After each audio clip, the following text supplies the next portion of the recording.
Baik teman-teman yang dikasihi Tuhan, hari ini Tuhan taruh di hati saya untuk kita boleh merenungkan tema kebahagiaan dalam Kristus.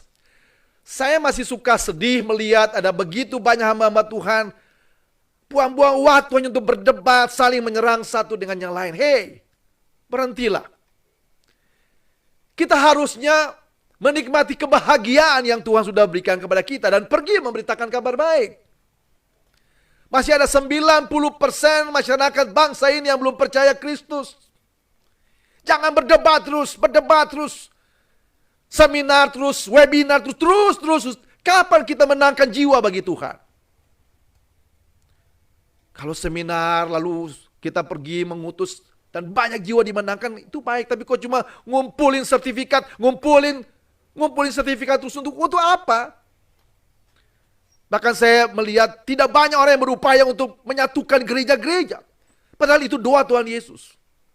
Daripada kita menghabiskan banyak waktu hanya untuk berdoa, penting, saya sangat setuju kita berdoa. Seminar-seminar penting, tapi jangan terus diisi dengan seminar-seminar. Harus ada upaya yang sungguh-sungguh untuk menyatukan gereja-gereja Tuhan, umat Tuhan. Itu yang terpenting. Bapak Ibu Saudara, umat Kristen itu umat yang paling berbahagia di dunia. Saya mau katakan itu. Saya harus mendeklarasikan ini bahwa umat Kristen adalah umat yang sangat berbahagia di dunia. Kalau saudara tidak merasakan itu, saya harus mengklaim ini bahwa saya paling berbahagia menjadi umat Kristen. Buat saya adalah kebodohan kalau saudara berpindah dari iman saudara, dari Kristen kepada yang lain. Saya pernah ditelepon oleh seorang yang mengaku meninggalkan iman Kristen. Waktu saya sedang siaran di sebuah radio Kristen. Dan dia mengatakan sebuah kalimat yang cukup membuat kuping saya sakit. Dan dia bilang, hanya orang bodoh yang percaya bahwa Yesus Kristus adalah Tuhan. Lalu dia ajak saya untuk ikut agamanya lagi. Dan saya bertanya kepada dia, oke. Sebelum saya akan menjawab pertanyaan Bapak, ajakan Bapak, boleh Bapak jawab 2 pertanyaan saya saja. Saya bilang, kalau saya ikut agama Bapak, ya, Bapak jamin gak saya pasti masuk surga? Saya tanya sama dia begitu. Kalau saya ikut agama Bapak jamin gak saya masuk surga? Dia bilang, ya itu hanya Tuhan yang tahu. Baik, yang kedua, Bapak kan punya kitab suci. Ada jaminan gak, ada ayat dalam kitab suci Bapak gak? Kalau saya mengikuti agama Bapak, mengikuti kitab suci Bapak, saya pasti masuk surga? Dia juga tidak bisa menjawab. Dan saya bilang, di dalam Kristen, kepastian ke surga itu jelas. Ayatnya jelas.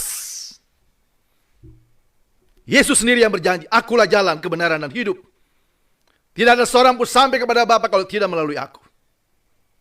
Jadi bagi saya, di dalam Kristen, iman percaya kepada Kristus, saya sudah menemukan jalan yang pasti ke surga.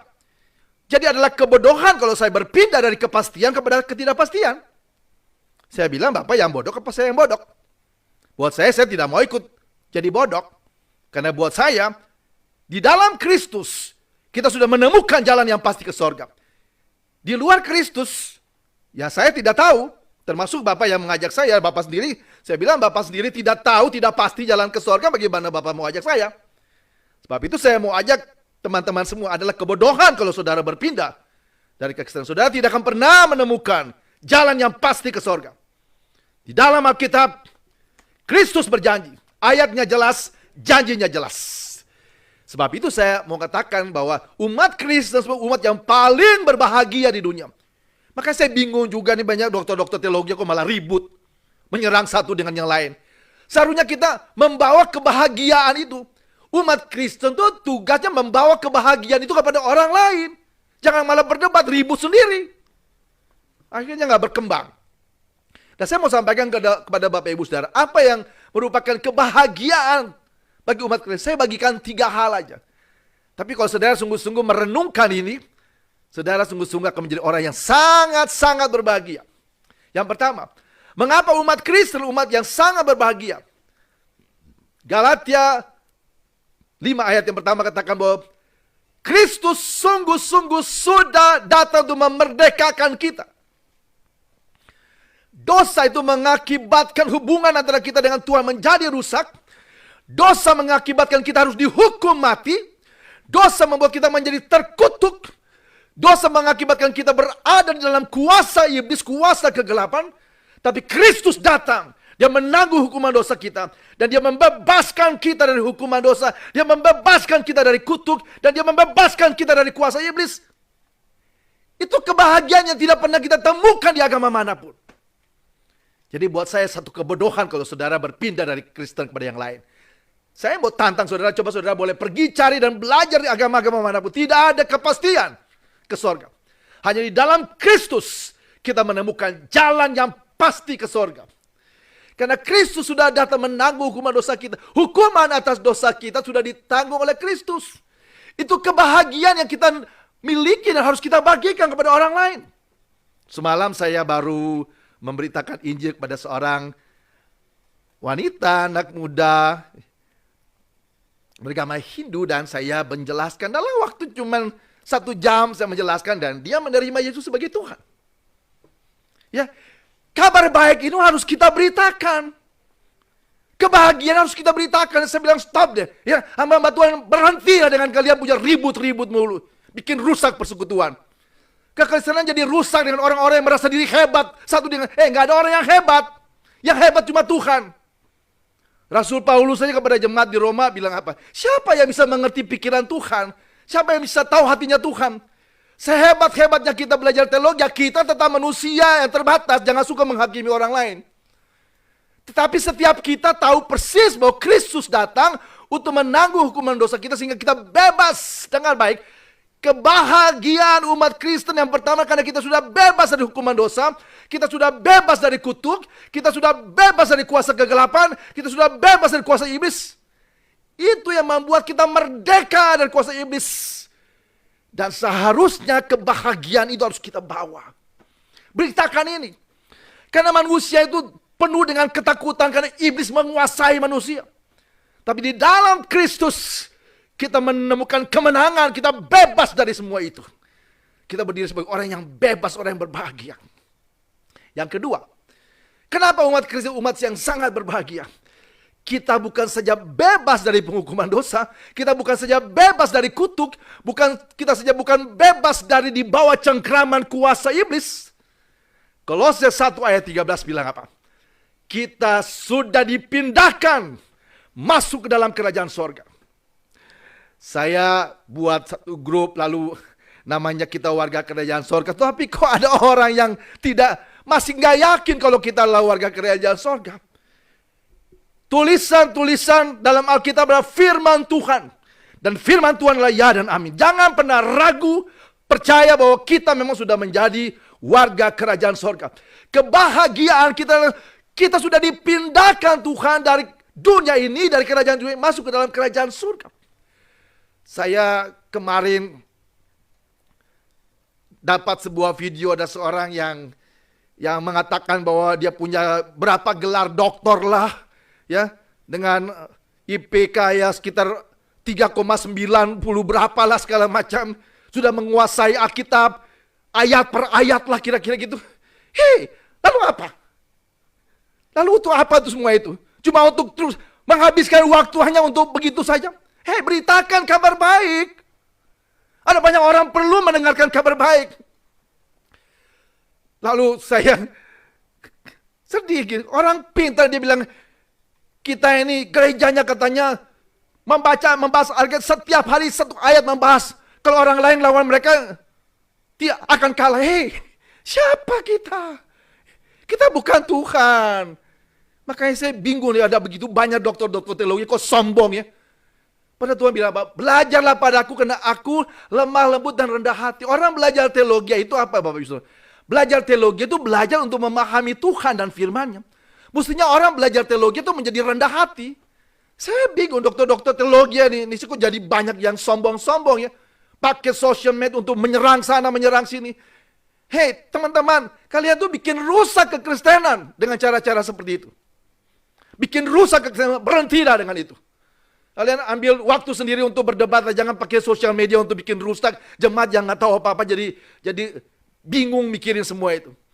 Ya, saya harus sampaikan ini bahwa fokus kita membagikan kebahagiaan ini kepada orang lain. Nah, saya akan fokus untuk itu, dan belakangan ini memang Tuhan sedang menguatkan saya karena saya lihat ada begitu banyak anak-anak Tuhan dibiarkan terlantar di jalanan. Dan saya bilang, Tuhan kalau Tuhan izinkan, saya akan bawa mereka semua. Ribuan, jutaan orang-orang Kristen masih miskin, biar saya bawa kepada Tuhan. Saya tidak punya uang, tapi saya percaya kalau Tuhan berkenan, saya mau layani mereka. Dari Sabang sampai Merauke, kalau ada orang seperti itu kita layani. Kita punya Tuhan yang luar biasa. Biar mereka merasakan kebahagiaan. Nah, saya bilang ke jemaat saya, gereja yang saya gembalakan di Rumah Kasih, mungkin kita tidak punya banyak orang kaya. Bukan itu yang terpenting. Tapi bagaimana orang bisa merasakan kasih Tuhan, bisa menerima, bisa diterima. Karena mereka banyak ditolak di banyak gereja. Menyedihkan. Bagaimana kekristenan bisa maju dengan keadaan seperti ini? Gereja-gereja banyak tolak jemaat sendiri loh. Anak Tuhan sendiri. Cuma karena miskin mungkin susah. Apa mungkin karena mereka tidak bisa kasih perpuluhan? Hei, mereka semua lebih berharga daripada gedung-gedung kita yang mewah. Kita bisa investasi gedung sampai miliaran, tapi kenapa jiwa-jiwa yang diciptakan dengan tangan Tuhan sendiri dibiarkan terlantar? Menyedihkan. Saya menjadi sedih justru pada saat saya menjadi pendeta loh, melihat kekristenan kok jadi kayak begini. Saya mau sampaikan, kalau kita tidak berubah, saya ulangi lagi, kalau kita tidak berubah dengan model seperti ini, jangan mimpi kekristenan akan semakin berkembang. Lihat aja banyak pendeta-pendeta banyak pindah. Karena kekristenan kayak gini, hamba-hamba Tuhannya saling nyerang satu dengan yang lain. Kita tuh umat yang sangat berbahagia. Karena kita sudah dipindahkan menjadi warga kerajaan surga. Masa warga kerajaan surga malah ribut-ribut? Aduh, kenapa saya nggak tahu mesti ngomong apa lagi ya. Yang suka saling nyerang itu dokter-dokter teologi ya, yang sekolah teologianya tinggi. Ya, tapi saya akan berjuang, saya bukan dokter teologi ya, saya cuma master ministry dan saya tidak peduli dengan itu. Tuhan pakai orang-orang yang bukan orang-orang yang pintar tapi sombong untuk apa? Pintar rendah hati, bagus. Bapak Ibu Saudara kasih dalam Tuhan, di dalam Kristus itu kita sangat berbahagia. Kenapa? Karena Tuhan sudah pindahkan kita dari kerajaan kegelapan masuk ke dalam kerajaan surga. Kita itu sudah menjadi warga kerajaan surga. Kenapa kita mesti takut? Dan saya sangat berharap, dan saya mau sampaikan kepada teman-teman yang setia ikutin ini. Adalah satu kebodohan, dengar baik. Adalah satu kebodohan kalau saudara berpindah dari iman saudara, dari Kristen kepada yang lain. Mungkin karena teman hidup, mungkin karena proyek dan lain-lain. Engkau sedang menjual imanmu. Engkau adalah orang yang paling bodoh di dunia. Kenapa? Di luar Kristus tidak ada kepastian keselamatan. Saya memang ajarin jemaat saya jangan menghakimi agama lain. Tetapi saya ingin sampaikan bahwa di dalam Kristen, di dalam Kristus kita menemukan jalan yang pasti ke surga. Di dunia ini saja Tuhan sudah pindahkan kita ke surga. Nah, sebab itu Bapak Ibu Saudara kasih dalam Tuhan, kebahagiaan ini harus kita bagikan. Setiap orang yang percaya kepada Kristus adalah orang yang sangat berbahagia. Karena kita sudah menjadi warga kerajaan surga. Ya, kewargaan kita kekal itu bukan di bumi ini. Hidup di bumi ini hanya sementara. Tapi hidup di sorga, kita punya warga kerja, kita punya KTP-nya keluarga kerajaan sorga. Sudah diterima. Filipi 3 ayat yang ke-20. Jadi ini kebahagiaan yang harus kita bagikan. Sebab itu jangan habiskan waktu cuma membahas, debat terus, seminar. Hei, bawa kebahagiaan ini semua orang tahu. Tuhan mau kita menjadi garam dan terang dimanapun kita berada. Garam itu harus ada di tempat di mana yang tawar dan mana tidak enak. Terang itu harus ada di tempat yang gelap. Jangan ngumpul terang akhirnya jadi terang dunia, terang ya saling kebakar akhirnya jadi ribut satu dengan yang lain. Saya nggak pedulilah, saya dulu bangga dengan dokter-dokter teologi tinggi. Untuk apa kalau sombong juga?